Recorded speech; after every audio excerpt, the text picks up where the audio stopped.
I love to, every once in a while, just to sit down and hold her, and we'll just sit there and let time go by.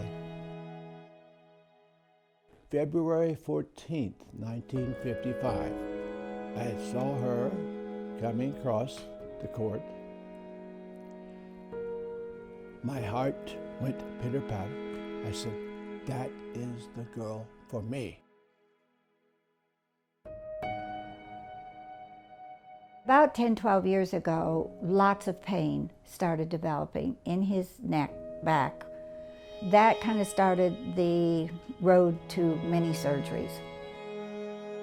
Poor Sharon has to do all the lifting. I can't lift, I can't drag, I can't do any of those things.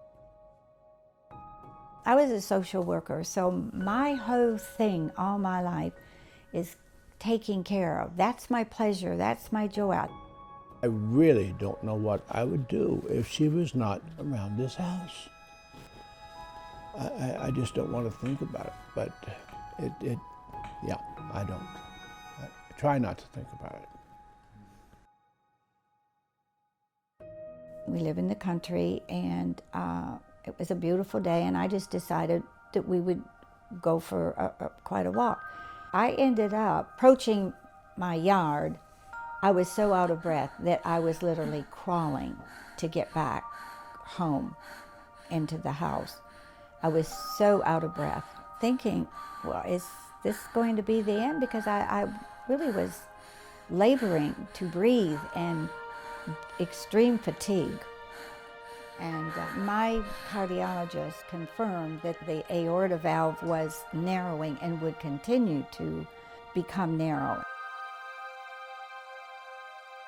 I've been pretty blessed all my life, and I'd never been put in a position of having to face death. I hope that when the time comes that we both hold hands and go together. That's my prayer.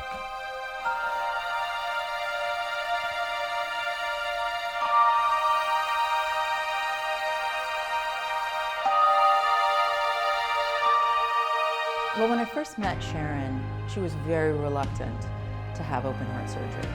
She had basically been told that was her only option. And she's the caregiver for her husband and was worried that if she ended up having a complication or couldn't go home, that he would end up in a home and they wouldn't be together. And she really fixated on that. So when they said there were two options, I prayed a lot. I hoped that maybe I would qualify to have the procedure where I didn't have to have the open heart surgery. TAVR is a procedure to treat aortic stenosis. Now, aortic stenosis is tightening of the main outflow valve of the heart. The patient comes in, they're put in twilight sleep, so they're talking to us, but they don't remember. It's a small puncture in the groin. Everything is closed by the inside with a little device. We put a wire up inside of the heart, put a new valve in, push their old valve out of the way, and it just holds on by friction.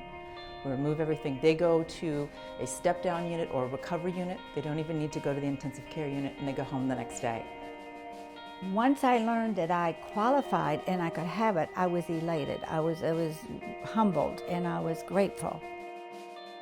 It was great that we could provide her something where she had a short hospitalization. They're an amazing couple, and I love the opportunity to help people like that. Well, I was so glad because it only lasted, I think, about 45 minutes. And I said, oh my gosh. And there she was. She was awake, and she was feeling good. We held hands and we kissed and everything. And it was just a great experience. The structural heart team is essential to individualized patient care. Utilizing many experts in their field, we're able to really focus on the best care for that particular patient. If Sharon had not survived and she'd had whatever, yeah, I'm sure it saved my life too, because man, I can't fathom a life without Sharon. I really can't.